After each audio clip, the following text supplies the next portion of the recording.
about to start watching my little sort of documentary, call it what you want, on my experience of 5-day water fasting. But this comes, I need to warn you now that it's got this document has the possibility to change your current perspective. So if you're the sort of person who just likes to carry on believing what they believe, or happy with the way they are, or doesn't fancy changing anything, then you need to stop watching this now. So I'll just pause now while you stop watching it. Okay, so you're still here, that's a good start. So let's begin.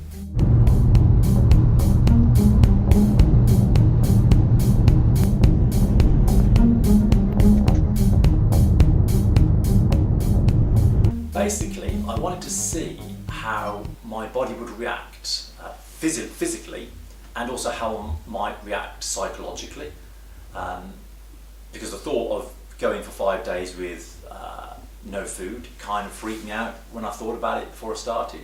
So I was interested to see how I'd cope, both, like I said, physically and psychologically. So I've just stopped for some food because I'm hungry and I'm like 2 hours behind my eating schedule, and I don't want to muck a load of other stuff up. Also, this is just good camera practice. So what am I going to eat? I'm going to eat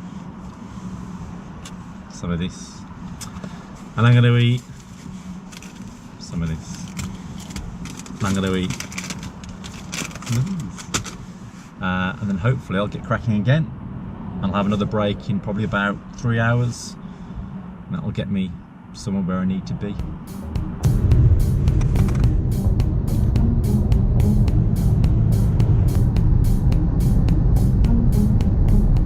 Kind of like a standard disclaimer for everything. So I'm not a doctor, I'm not a trained medical person or anything like that. I'm just a regular kind of guy who's looking to experiment with himself.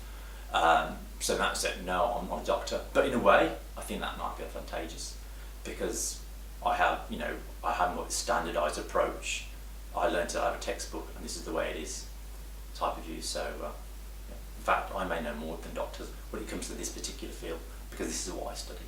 This is my speciality. Whereas you asked a regular doctor about fasting, they'll probably say, just let me go and get the book and see what it says. There's nothing in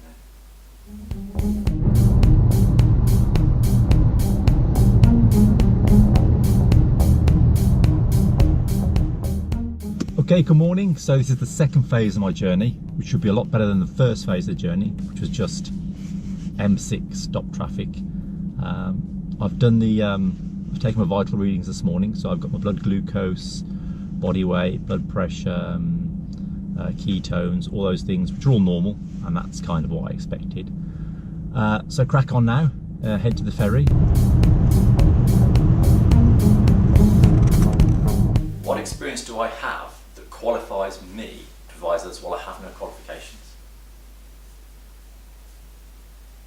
So if you value advice only from qualified people, then I'm not your man. I suggest you toddle off to your local NHS doctor and see how you get on with him. And by the way, we've got an obesity epidemic, so whatever advice they're dishing out must be really, really good, as long as they're qualified, It's all that matters. My experiences are 30 years in health and fitness doing my thing, and then 5 years of sort of intermittent fasting experience that led me to decide, you know what, let's try 5 days, water fast as an opening gambit, but I intend to go further than that. But that was just 5 days, so it's just experiences that you pick up as you go along. Just stopped to stretch my legs, and I'll push on for the last section, which should be another couple of hours, and then we should be there.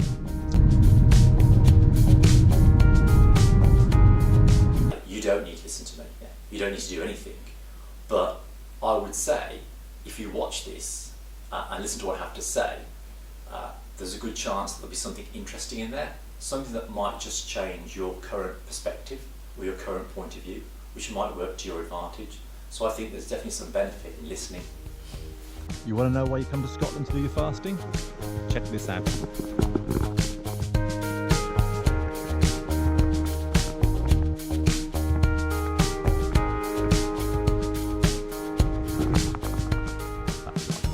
so windy. Man, I'm not particularly looking forward to this hour and a half on the boat. They're serving bacon sandwiches downstairs. I feel bad already. Well, it's proper bracing out here. Should be a really interesting crossing.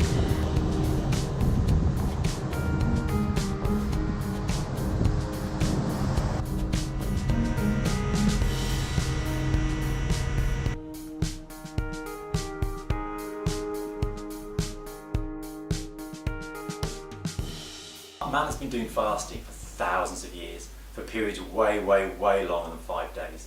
In fact, even 2 or 3 weeks isn't considered that extreme. So 5 days without any food for your body, not extreme at all.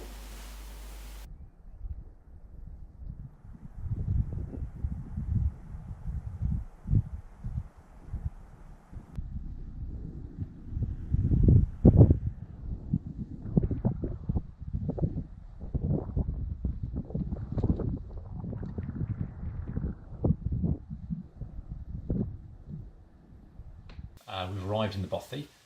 It's very nice as well. It's quite basic, but it's what I was expecting. Been 18 hours since I last had anything to eat. Hunger-wise, yeah, I feel okay. Not too bad. I'll do some bloods now anyway, just to see if there's anything interesting in there, but I don't think there will be. So I'll do glucose, and I'll also do ketones, and probably do blood pressure as well, because there's nothing else to do. Really beautiful location. I'll maybe show you later. Maybe I'll go for a wander around and explore, see how I feel, get some spring water, boil that up, have a drink, and just kind of relax and see how we go. Here's a quick tour around my accommodation. So we have things to try and keep me on board. So I've got some books I can read,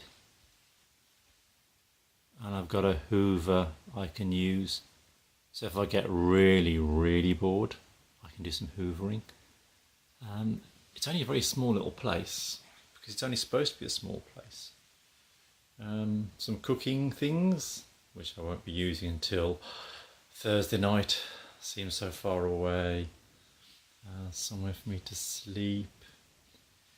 And a really nice, actually, wood burner that is really appreciated at night because it gets pretty chilly. I've also got some neighbours. Ooh, they're cooking food. Consider it probably sausages.